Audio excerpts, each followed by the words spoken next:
Mmh. Mmh. Mmh. Mmh. Salut, papa Ado. C'est ton fils. Papa, il vient ce matin car souvent quand je suis assis même là, ça me fait rigoler. C'est-à-dire quand on vous dit, vous les moutons, Ado-moutons, vous qui suivez, c'est-à-dire il faut suivre. Vous me faites rigoler. Papa, il y a vu un de tes militants là, en train de pleurer. Il a lu un peu les faits et puis il a dit des trucs là. Ne pleurez pas, ne pleurez pas, ne pleurez pas. Quand on est en train de vous dire la vérité, vous laissez la réalité à côté. Pour aller suivre le RDR, ne pleurez pas. C'est vous comme ça là, c'est à cause de vous comme ça là, ce pays-là avance pas. Voilà, il a dit un peu ce qui a été dit et puis après, lui-même il a dit ces trucs. Mes chers compatriotes de Port-Bouët, alors, rappelons-nous que tout pouvoir a un début et a une fin. Choisissons les leaders qui seront à l'écoute des besoins de notre commune et qui travaillent pour son avenir. Un moment inoubliable pour nous les enfants de Port-Bouët, précisément abattoir. Ouais. Vous voyez le monsieur là en haut? Dans sa vidéo, il est en train de dire, moi aujourd'hui encore, c'est fini le RDR, moi. Il y a beaucoup de ministres qui venaient ici. Et nous, on était prêts pour eux. Même dans les urnes, on partait voter. Parce qu'il fallait parler. On a tout fait pour le RDR. Aujourd'hui, il nous est mis au dehors. Je ne vais plus voter Bitogo. Le RDR n'existe plus pour moi. Parce que le mal que vous nous avez fait, vous avez détruit nos maisons. Ça, c'est abattoir, hein. À Port-Bouët. Le gars, il était en train de pleurer comme ça. Maintenant, il a raconté sa vie. Il pleure. Aïe. C'est le développement qui est en jeu. Ne pleure pas. Et que j'étais le mieux. J'étais un militant du RDR. Et puis, il était en train de pleurer maintenant. Et puis, il parle. Parce qu'ils ont cassé sa main. Ah bon, hein? La souffrance ne fait que commencer. Allez, allez, allez. Vous n'avez rien vu. Vous avez payé le prix. C'est-à-dire pour vous, là, quand on vous disait ce qu'ils sont en train de faire, c'est pas bon. Comme le gars, là, quand il vient comme ça, allez-y à l'école. Quand il vient comme ça, il dit, je vais acheter 15 avions pour vous donner. Voilà ça. Maintenant, ils sont venus là-bas, ils ont cassé vos maisons, tout cassé maintenant. Et puis, on est foutu dehors. Vous allez créer quoi? Vous pouvez rien créer. Vous pensez qu'Ado est venu là, c'est pour vous? C'est pas pour vous. Je vais continuer. Vous voyez là?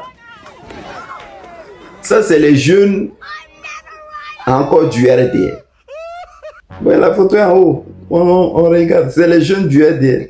Ils sont sortis, ils ont dit. C'est entre eux maintenant, ils sont en train de maintenant pleurer. Hein. Ils sont sortis, ils ont dit, ah, comment ça se passe que au temps de Laurent Gbagbo là, son nom là va jamais manquer dans la bouche des gars là-haut. Au temps de Laurent Gbagbo, ceux qui ont milité là, même tout ça là, ils ont eu quand même quelques postes à la fonction publique. Mais nous, les gens du RDR, on a été à l'école, on a des diplômes. Comment ça se fait? Depuis 15 ans, Papa Ado au pouvoir, c'est son 4e mandat. T'as eu 20 ans, il va être au pouvoir. Nos représentants ne peuvent même pas nous trouver du boulot. Et ils prennent leur famille, c'est entre eux-mêmes, le RDR, eux-mêmes sont en train de dire la vérité. Ils les mettent dans les fonctions publiques, ils les mettent dans les trucs, alors que nous-mêmes qui avons combattu pour les RDR, On a les diplômes et puis on est assis à la maison. Que c'est pas normal. Nos cadres doivent voir. Ils ne doivent pas nous laisser comme ça. Il dit, ah bon, hein? Ah. Vous êtes en train de pleurer. C'est-à-dire, vous avez cru que c'est Gbagbo, le PPACI, maintenant que seulement qui allez souffrir. Vous allez souffrir avec nous. Forcé. Voilà. Vos militants même là en train de dire que vous prenez les gens, prenez vos familles pour les mettre dans la fonction publique. Eux-mêmes là, eux qui ont milité pour vous là, vous voyez, ils ont les chapeaux RDR, regardez vous-même. Ceux qui sont en train de dire, et eux ils ont milité pour vous, vous les laissez à côté, maintenant c'est vos enfants, vos parents, arrière-parents, prenez pour mettre dans le gouvernement. Remarquez un peu. Il y a des gens même qui sont dans les villages là-bas, puisque maintenant ils sont dans le gouvernement, on leur donne les passeports, on leur donne les trucs tout gratuits pour voyager. Pendant que vous, là, vous êtes sur le marché en train de dire, si vous ne votez pas Alassane Dramane Ouattara cette année, que Gbagbo a pris le pouvoir, c'est pas bon. Si vous êtes en train de pleurer maintenant, vous allez souffrir. C'est même pas souffrance, c'est le Satan qui va vous battre. Bande de maudits, matin, midi, soir. Vous êtes illettrés même jusqu'à dans votre pensée. On va continuer. Moi, il n'est pas encore fini avec vous. Continuez à pleurer et souffrir. C'est ça que vous aimez. C'est-à-dire, vous là, vous êtes des gars, hein, vous êtes des malades. On ne sait même plus quoi dire de vous. Voilà. Avant de finir, je vous mets cette photo-là. Tellement, c'est-à-dire, les gens, vous sautez pour défendre l'indéfendable. Vous-même, remarquez un peu. Et puis, ils sont forts dans vos riens. Vous voyez la photo qui est en haut. Histoire de concours, là, que le petit Jean Kwasi a dit. Voilà le directeur de la fonction publique. Lui, il est formel. Écoutons un peu. Vous allez voir son raisonnement. Concernant les 410 000, il s'agit d'un concours exceptionnel, destiné exclusivement aux contractuels de la douane et du budget. Adama. Depuis qu'il y a un concours exceptionnel. Mais c'est normal. Mon papa Ado même, il a été candidat exceptionnel. Donc c'est normal qu'il y ait des concours exceptionnels. Bon, sur le principe, rien à dire. Le concours exceptionnel est destiné aux contractuels de la douane et des mécanismes spécifiques et temporaires mis en place pour offrir une voie de titularisation à des agents déjà en poste. C'est une démarche compréhensive dans une certaine mesure salutaire. Cependant, une interrogation demeure parmi les 410 000.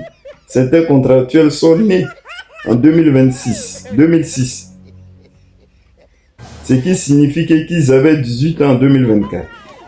Lors du concours. Dès lors, une question simple se pose. À quel âge ces agents ont-ils été recrutés comme contractuels par la fonction publique? Ouais, les champions. Un peu de connaissance pour ceux qui vous lisent. Juste un peu, s'il vous plaît. Bon. Mon frère, la question même a été déjà posée. Est-ce que toi, tu es obligé, mais est-ce qu'on est obligé même d'aller, il y a eu le concours contractuel, là, il avait 2006, non. Laissez ça. Déjà même là, en lisant même ce que le directeur même dit là, toi même tu sais qu'il y a du fourri là. Depuis quand il y a un concours exceptionnel contractuel, depuis quand on lance les trucs des douanes là, ça a été déjà lancé. Venez poser vos candidatures si ça marche, si ça marche pas, ça marche pas.